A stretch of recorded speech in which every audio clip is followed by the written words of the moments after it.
Feche os olhos por um segundo e imagine que você está no centro de uma ruína milenar. O que você ouve? Provavelmente o silêncio, pois eu te digo que você está errado. As pedras não são mudas. Elas têm memória, elas vibram e elas têm som.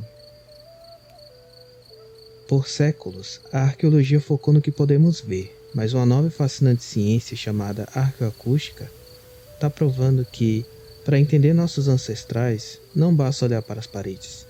É preciso ouvir o que elas têm a dizer. De templos que hackeiam o cérebro humano a pedras que tocam como sinos, o passado era muito mais barulhento do que você imagina. Mas o que acontece quando o próprio som é considerado um tesouro tão valioso quanto o ouro? O próximo conceito vai mudar sua forma de ver, ou melhor, de ouvir a história. O tesouro invisível, patrimônio acústico. Muitas vezes pensamos no patrimônio histórico como algo físico que podemos tocar, mas o pesquisador Emílio Marx traz um conceito revolucionário, o patrimônio acústico. Imagine que o eco de uma catedral ou a reverberação de uma tumba pré-histórica são tão importantes quanto os objetos encontrados lá dentro. O som é uma herança coletiva que nos revela como as comunidades antigas viviam e se emocionavam. Antes de mergulharmos nos mistérios dessas construções, se você é do tipo que prefere um bom mistério arqueológico a qualquer série de ficção, já deixa o seu like. Comenta aqui embaixo qual lugar histórico você sempre sonhou em visitar. Isso ajuda o canal a trazer mais conteúdos científicos como esse. Agora prepare-se. Você sabia que existem pedras que soam como metal e eram usadas como celular da pré-história? As pedras que cantam, os litofones das Canárias. Nas Ilhas Canárias, muito antes da tecnologia moderna, os antigos guanches utilizavam a própria geologia como ferramenta de comunicação. O pesquisador Marco Merlini identificou os litofones, formações de rocha vulcânica que, ao serem golpeadas, emitem sons claros como sinos de bronze. Não eram apenas instrumentos musicais, eram sistemas de alerta e conexão com o sagrado. O som viajava por quilômetros graças à acústica natural das montanhas, conectando tribos e rituais dedicados a divindades antigas. Mas se pedras que cantam parecem incríveis, espere até ver um labirinto subterrâneo desenhado especificamente para confundir os sentidos humanos.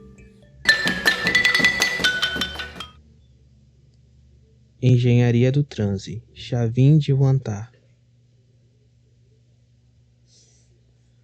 No Peru, o sítio de Chavin de Huántar leva a arqueoacústica a outro nível.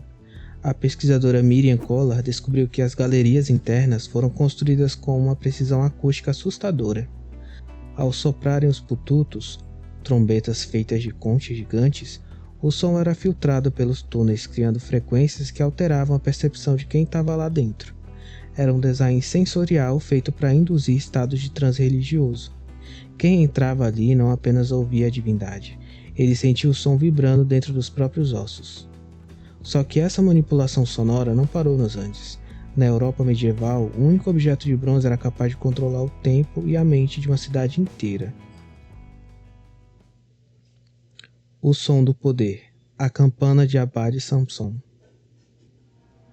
Avançando para o século X, encontramos a campana de Abade Samson, um dos poucos sinos medievais que sobreviveram para contar a história. Os estudos de González Gomes mostram que o som desse sino não servia apenas para marcar a hora, ele definia a fronteira sonora da cristandade. Através de análise de vibração, os cientistas reconstruíram seu brilho original, revelando como aquele som específico organizava a vida social, política e religiosa das pessoas. O sino era a voz de autoridade, e ninguém conseguia escapar dela. Mas, como a ciência de hoje consegue nos fazer viajar no tempo e ouvir esses sons que foram silenciados há milênios? Tecnologia, a máquina do tempo sonora. Hoje, o futuro da arqueologia está no mundo digital. Usando tecnologias de simulação e auralização, Os cientistas criam modelos 3D matemáticos de templos destruídos. Eles aplicam física acústica nesses modelos para recriar exatamente o que uma pessoa ouviria ali há 3.000 anos. É a preservação da assinatura sonora do passado. Se uma ruína desmoronar amanhã, sua voz continuará salva em nossos computadores, pronta para ser ouvida pelas próximas gerações. O passado não é mais mudo. E isso nos faz perguntar: o que a acústica do nosso tempo dirá sobre nós daqui a 1.000 anos? Conclusão: o mundo pulsa.